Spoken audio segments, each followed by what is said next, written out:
stampers, and thanks for joining me today. Today we are going to be making this gorgeous card.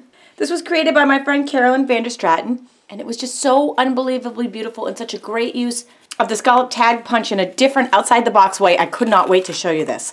So we're using the new Scallop Tag Topper punch from Stampin' Up. We're going to create this fold. This is actually all one piece of paper and a cool little enclosure that the scallop tag makes. It's awesome. So cool. So without further ado, let's get started. Our focal point of the card is going to be the scallop tag enclosure. I'm going to start with that. I have a standard card base, which is half of an 8.5 by 11. All of these dimensions and all the supplies I'm using today are available in my online store. And if you're new to my YouTube channel, be sure to subscribe so you don't miss any of my great videos. And you can get all of the information on this card products by ordering them, measurements, details, and inspiration sheets simply by clicking in the link in the YouTube description below, going to this URL, or if you're on YouTube itself, you can click right on this video. I've got my Scallop Tag Topper punch. I'm going to match up the ends as if I was going to fold it, but I'm not actually going to put a crease in the fold here. I'm going to slide that right into the Tag Topper punch just like this. Make sure your edge is flat up against the edge of the Tag Topper punch and just punch down. And when you slide that out, it's created our little enclosures. So now I'm going to unfold it. I want to make sure there's no crease there. Now I've got two blades on here. The darker is the cutter and the lighter is the scorer. I'm lining up this cutter with the very bottom of the scallop tag punch. And then I'm going to go ahead and just trim that in on either side. You could also use scissors for this. And that is how we get the scallop enclosures all in one piece, and it's really, really easy to do.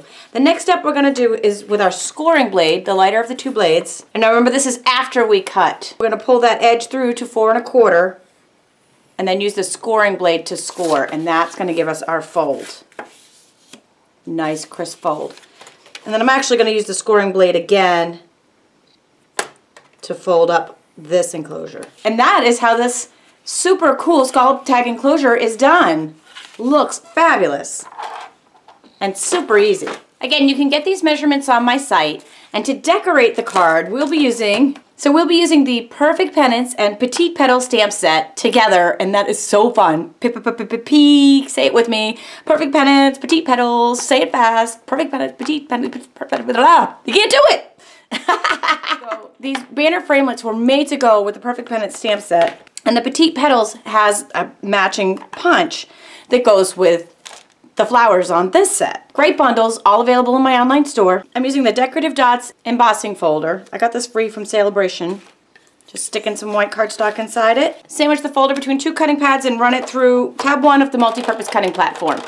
I've stamped Sending Good Thoughts Your Way in Early Espresso ink, which is one of our darker brown shades. Taking the third from the smallest banner framelit, I've got either the multi-purpose cutting platform on tab 2, or the magnetic platform is even better for this. Gonna line up our banner right over our words, cutting pad on top, and crank it through the Big Shot. Next I'm using the soft suede, which is the lighter ink and the same paper that we're using, in a Stampin' Sponge. And I'm just gonna sponge around the edges of both of our pieces that just went through the Big Shot. This little strip came from the Perfect Pennant stamp set, and I'm stamping it in Bermuda Bay ink. It's gonna be a little accent piece for us. And you can trim it out with scissors or your paper cutter. I'm just using the Craft & Rubber scissors, just going right along the lines. Using Bermuda Bay and soft suede ink, I stamped some of the Petite Petals around the edge of our inside panel of the card, and then I stamped 4 of them on a scrap piece of paper that we're going to punch out. And now we'll use the Perfect Petals punch and punch out these 4 flowers for the front decoration of the card. I almost forgot to sponge the edge of our inner decorative panel so it matches the outside pieces we just sponged. For assembling, snail adhesive on your inner panel. Make sure you line the flowers up so they show when the card is closed. Makes that cute little accent, and then you can write right in here.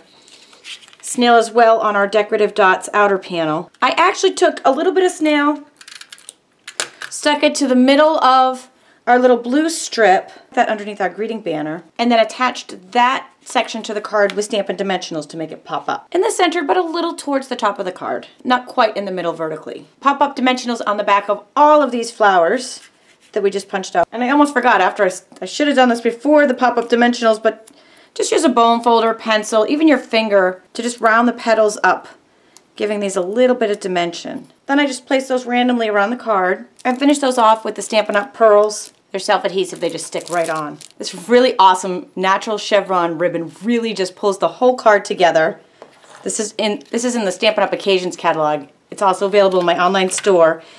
And really just a strip of this ties right through our 2 scallop enclosures, and then just tie it. And this card is complete, and it's completely gorgeous. Thanks again to Caroline for this amazing idea. And this is just a fabulous decorative edge that's different and very fun and easy to do.